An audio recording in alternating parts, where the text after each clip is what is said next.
Bonjour, c'est Véronique, jour 90 du défi de 100 jours pour vivre la magie au quotidien. Je vous avais dit que même si j'étais pas à la maison, je trouverais le moyen de vous parler. Donc me voilà. Me voilà en direct comme tous les matins depuis maintenant 90 jours. Alors aujourd'hui, il est question de talisman, de se fabriquer un sac médecine et moi j'ai mis mouet. J'ai mis mouet parce que oui, c'est une pratique très ancienne qui existe dans pas mal de tribus.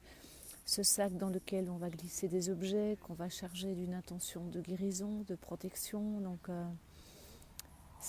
tout ça part d'un très très bon sentiment et n'allez pas me faire dire ce que j'ai pas dit, que c'est quelque chose de nul.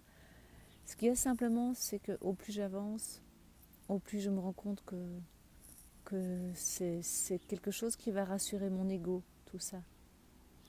Que fondamentalement, j'ai pas besoin d'avoir une plume, j'ai pas besoin d'avoir une pierre, j'ai pas besoin d'avoir un peu de terre de mon lieu de naissance dans un sac autour de mon cou ou dans ma maison pour me sentir bien.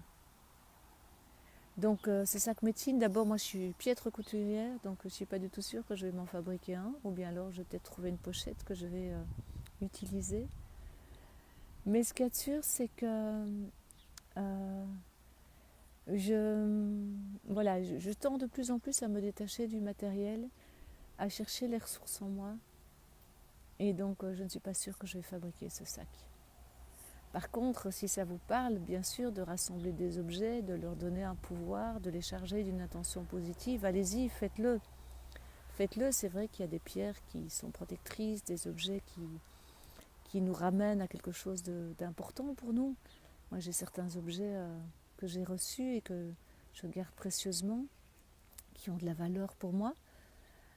Et pourtant, plus j'avance, plus je me rends compte que si ces objets sortaient de ma vie, ce ne serait pas grave parce que j'ai en moi ce qu'il faut pour avancer, pour me sentir bien.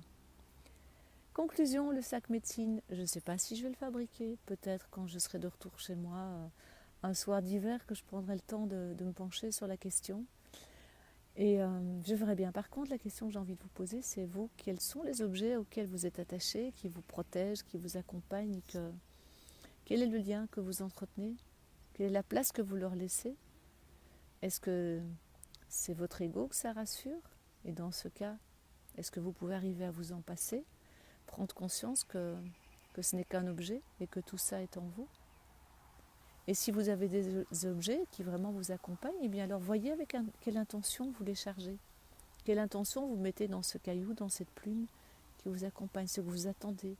Quelle qualité vous attribuez à cet objet. Par exemple, j'ai dans mon bureau une plume de buse que j'ai ramassée un jour en balade. Eh bien, cette plume, pour moi, elle symbolise le grand aigle qui veille sur moi. Et je sais qu'il est là. Je n'ai pas besoin de la plume pour me le rappeler. Donc si un jour ma plume disparaît, comme c'est déjà arrivé 2 fois, je l'avais perdue, j'avais un chat qui était venu me la voler, mais c'est pas grave, je sais que j'ai ça en moi. Voilà, là-dessus, je vous laisse pour démarrer ma journée, quoi qu'on a déjà commencé depuis un moment, mais les ateliers vont commencer pour de bon bientôt. Et voilà, je vous souhaite une toute belle journée, profitez bien du soleil. Ici, il fait juste magnifique. À demain, prenez soin de vous, au revoir.